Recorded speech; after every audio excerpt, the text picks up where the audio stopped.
All right. I start with all right a lot. I'm sorry. Andy of US Pimp Club starts with, how are you doing, beautiful people? But it's nice, you know. Some people start with, hello, YouTube, you know, whatever. Now, this is part 2 of chapter 15 of Rotten to the Core, which was written in the early 1990s. All right. And I say all right a lot. Okay.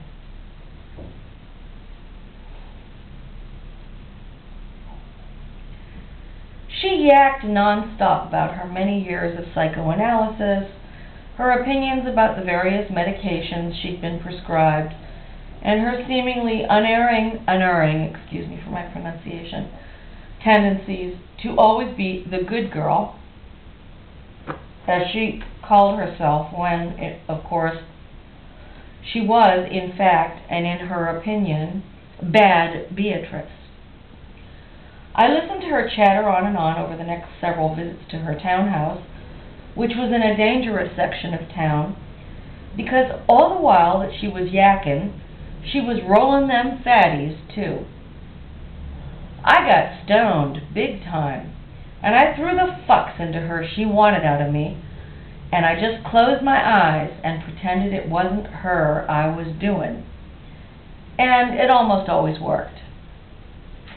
Our first weeknight tryst in Stamford occurred after I had taken her again for drinks at the coffee shop. She had gotten tipsy, horny, and aggressive at that same groovy simultaneous time, and I knew for sure this babe wasn't juiced. She was still all fresh and looking her foxiest. Beatrice later yanked me up out of a deliciously stoned, sexed-out haze and told me point blank, right there in her bed that evening, her face close to mine, that she had seen most of Elizabeth Allwine's clients, and had seen several of them often enough that it was likely, in her opinion, that if I waited around her office with her and one of those regulars showed up to see Elizabeth, I could engage in pursuit of that regular, and this would magically reveal all kinds of big clues about the missing woman's business activities.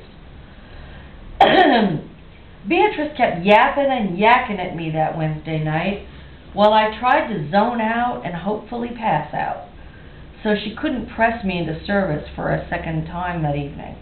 The protagonist of this book is a male, by the way. I wrote this under a man's name, or I used my initials, and they called me a sexist.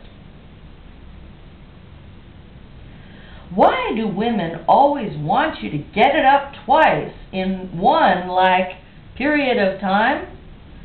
Well, anyway, she kept after me until she'd insisted that I swear I would spend the very next business day in her office doing just that. No way, baby, I said to her. I have a day assignment. You're trying to swear me to a promise I'm bound to have to break, honey. Shoo, why?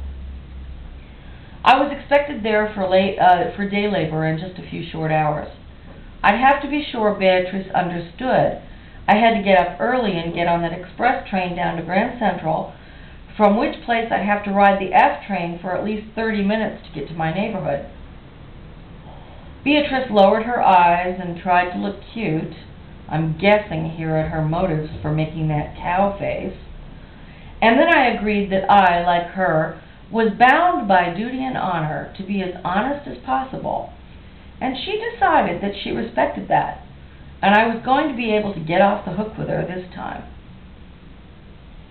But she did talk me into going straight to her office after work as soon as I could, because the insurance office was open in the evening for training classes for the new agents. Suckers, Beatrice called them. And for the go-getting agents who worked their appointments in the evenings. If the agent was very lucky and had any appointments, that is. Beatrice said, not without obvious jealousy, that Elizabeth Allwine was one of the charmed ones, and always had appointments. Her new clients are all referrals, don't you know, Beatrice mused while making the instant black coffee before driving us to the park and ride on Thursday morning. That's every agent's dream, honey. is to have referrals all the time. Come to mind of it, she paused, looking up at the empty space about 6 inches in front of her, striking a pretty vacant pose I rather like. They always told us, when we were in training, that whenever a stranger approaches you and wants life insurance, like, right away, back off, honey. She was laughing softly, her great dark flesh shaking gently and not completely unappealingly all around her, while she related this bit of insurance agent wisdom to me. All right. I don't want to keep these long. I have the right to longer videos, but I personally like videos about 10 minutes or less. Okay, part